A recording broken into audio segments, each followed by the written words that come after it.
আজকে তাহলে বানাচ্ছি আলু ঢ্যাঁড়সের একটা মাখা মাখা তরকারি। তোমরাও জানি সবাই বাড়িতে বানাও, কিন্তু আমি যেরমভাবে বানিয়েছি সেরম যদি একবার বানিয়ে দেখো, যদি ভালো লাগে তাহলে কমেন্টে একবার লিখো যে ভালো হয়েছে, আর যদি না ভালো লাগে তাহলে লিখবে যে ভালো হয়নি। তা যাই হোক, রেসিপিটা আবার দেখো। কড়াইতে তেল গরম হয়ে গেলে এবারে দিলাম পেঁয়াজ।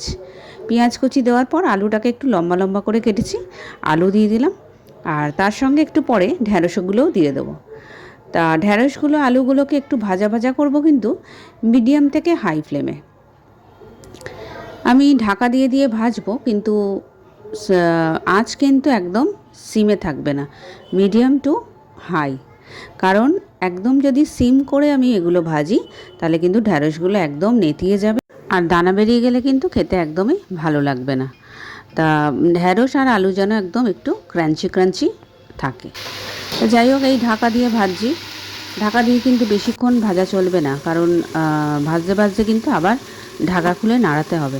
কারণ যেহেতু মিডিয়াম টু হাই ফ্লেমে আছে, তাই মাঝে মধ্যেই কিন্তু নাড়িয়ে আবার ঢাকা দিতে হবে। তাই যাই হোক, এর মাঝখানে আমি আটা নিয়ে নিলাম মাখার জন্য, রুটি হবে। আর একটু পরেই দেখবে বাটিটা, আমার জলের বাটিটা পুরো নিচে পড়ে যায়।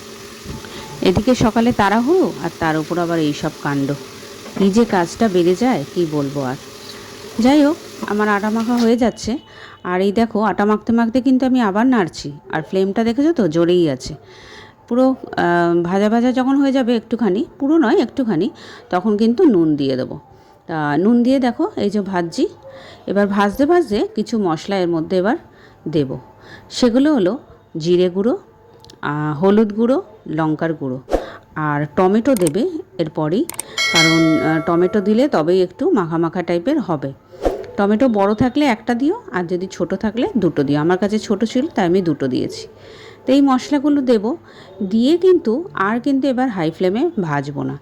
এইবার মিডিয়াম করে দেবো, মিডিয়াম না সরি, একদম লো করে দেবো। লো করে দিয়ে এবার এটাকে ঢাকা দিয়ে ভাজবো। এবার আলু আর ঢ্যাঁড়সগুলো মানে অনেকটা ক্রাঞ্চি হয়ে গেছে, এবার শুধু সেদ্ধ হবে। তা ভাজাটা বসিয়ে দেওয়া হলো, আর আটাও মাখা হয়ে গেল। সাথে বসিয়ে দিলাম এবার চা, কারণ সকালে চা না খেলে তো আবার কিছুই কাজ তাড়াতাড়ি হবে না। যাই হোক, আমার চাটা করে নিয়ে শ্বশুরমশাইয়ের চা, শ্বশুরমশাই আর বড়মশাইয়ের চাটা করব। করে নেওয়ার পর একটুখানি ওই বসে বসে চা খেতে খেতে একটু এডিটিংয়ের কাজও একটুখানি সেরে নেবো। সারাদিনের মধ্যে অল্প একটু এডিটিং করতে করতে করতে আমি একবারে সন্ধেবেলা বা রাতের দিকে তোমাদেরকে ভিডিও ছাড়ি। সব সময় তো সময় হয় না। দেখো এবার কত সুন্দর লাগছে, দেখেছো আলু ঢ্যাঁড়সটা? উফ বাবা, এটা খেতে যা দারুণ হয়েছিল না। আর এটা কী দিচ্ছি বলো তো? বিরিয়ানির মশলা। কালকেই তোমাদের ব্লগে বলেছিলাম যে আমার কাছে গরম মশলা শেষ হয়ে গেছে, তার জন্য একটু বিরিয়ানির মশলা দিলাম। এতে স্বাদ আর গন্ধ দ্বিগুণ বেড়ে যাবে। তোমরা একবার বানিয়ে খেও বন্ধুরা, আর আমাকে অবশ্যই জানাবে কেমন হলো। ভালো হলেও জানাবে, খারাপ হলেও জানাবে। তা আর একটু ঢাকা দিয়ে আর একটু ভাজবো। এরপর ভাজতে ভাজতে দেখো পুরোটাই মোটামুটি হয়ে গেছে। খুব সুন্দর ভাজা হয়েছে, একদম নরম হয়ে এসছে।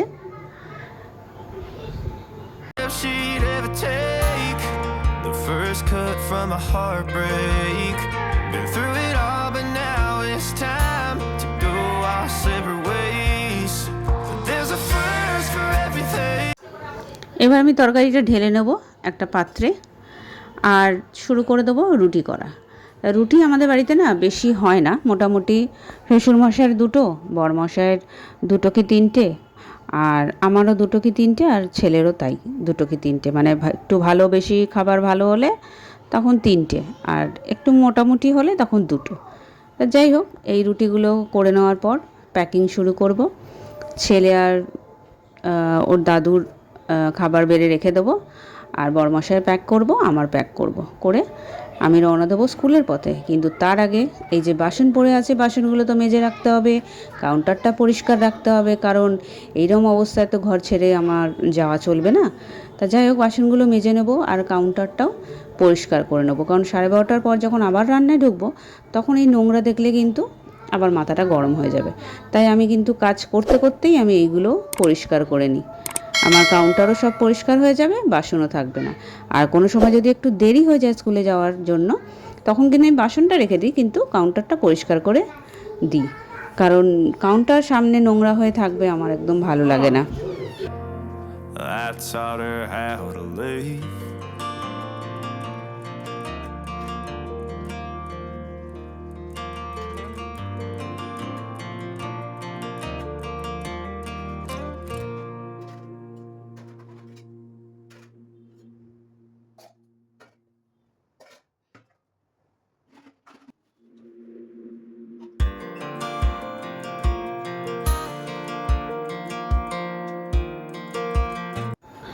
তাহলে এই যে আমি এবার কাউন্টারটা মুছে নেব, কারণ আমার সব হয়ে গেছে, রান্নাও হয়ে গেছে আর প্যাকিংও হয়ে গেছে।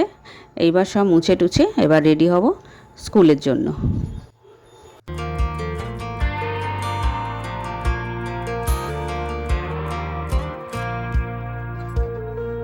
That girl is a runner. She was born to get away. Hear that two-tone humming, headed out to the highway. I should have seen it coming through the years left. এবার আমি নিচে নেমে এসেছি আমার স্কুটিটা নিয়ে যাব বলে। তা স্কুটিটা আমি রোজই প্রায় বার করি যখন, একটু মুছে নিই। কভারটা রেখে দিয়ে এলাম। আর সামনে যে বৌদি আছে, উনি তো পরিষ্কার করেন মন্দির, তো ওনার সাথে একটু গল্প করতে করতে পরিষ্কার করছি আর স্কুলে যাওয়ার জন্য রেডি হচ্ছি। স্কুটিটাকে মোছামুছি হয়ে গেছে, এইবার বেরিয়ে যাব। The woman she would be, the thing that I forgot would set her free. I taught her how to leave.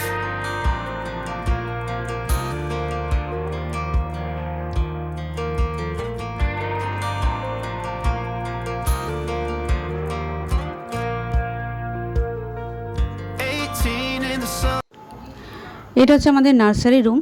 এই নার্সারি রুমেই আমি বাচ্চাদের কপিজ, ক্রাফট বুক বা যাবতীয় আমার যা যা জিনিস থাকে সেগুলো আমি কিন্তু এখানে রেখে দিই।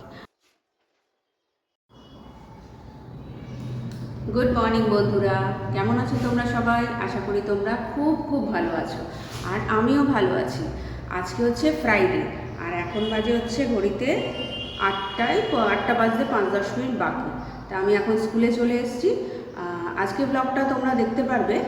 সেই সকালবেলায় উঠে আমি ব্রেকফাস্ট করলাম রান্না, তারপরে ব্রেকফাস্ট নিয়ে ওদের সবাইকে ব্রেকফাস্ট দিয়ে তারপর আমি স্কুলে এলাম।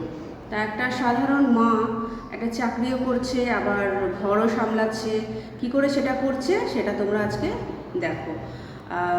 তারপর আজকে আবার ফ্রাইডে, আজকে কিন্তু ডাবল আছে, মানে মর্নিংও আছে, ডেও আছে। তার ডেতেও আমি করি 5 আর 6, 7 থেকে ড্রয়িং দিই।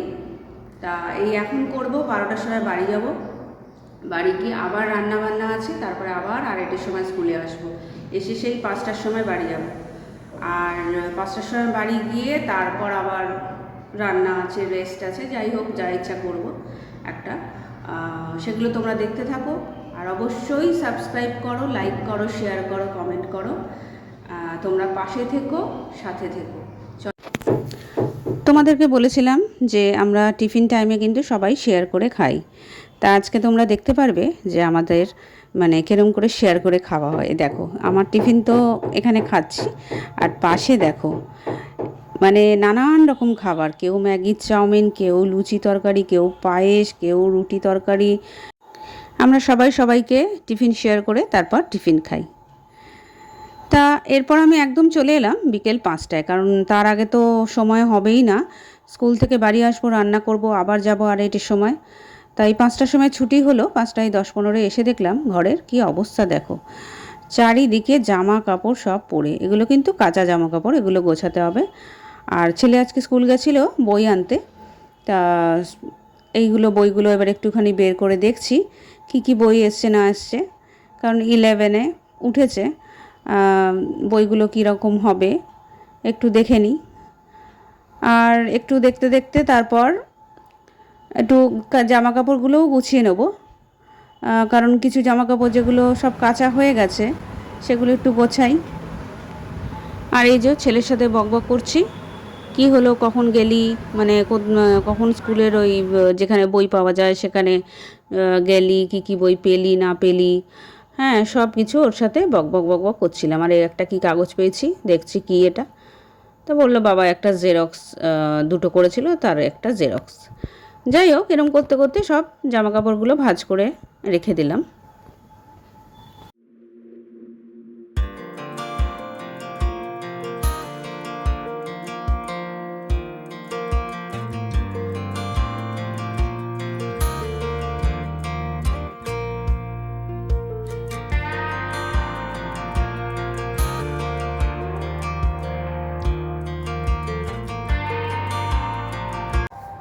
তাহলে সব গোছানো হয়ে গেল, এবার একটু রেস্ট নিই। চাও খেয়ে নিয়েছি আর জামা কাপড়ও সব গোছানো হয়ে গেছে। চলো চলো এবার কিছুক্ষণ পরে এলাম তোমাদের সামনে। যাই হোক, ভিডিওটা আর বাড়াবো না, আর ভালো লাগছে না শরীর। এবার একটু রেস্ট নিয়ে তারপর রান্না করতে যাব। আর তোমাদের ভিডিওটা কেমন লাগলো অবশ্যই সাবস্ক্রাইব করো, লাইক শেয়ার করো, কমেন্ট করো প্লিজ। আর সাবস্ক্রাইব কিন্তু করছো না, প্লিজ সাবস্ক্রাইব করো। আর ভিডিওটা কেমন লাগলো জানিও, ঠিক আছে? চলো আজকের জন্য এইটুকুই, টাটা, বাই বাই।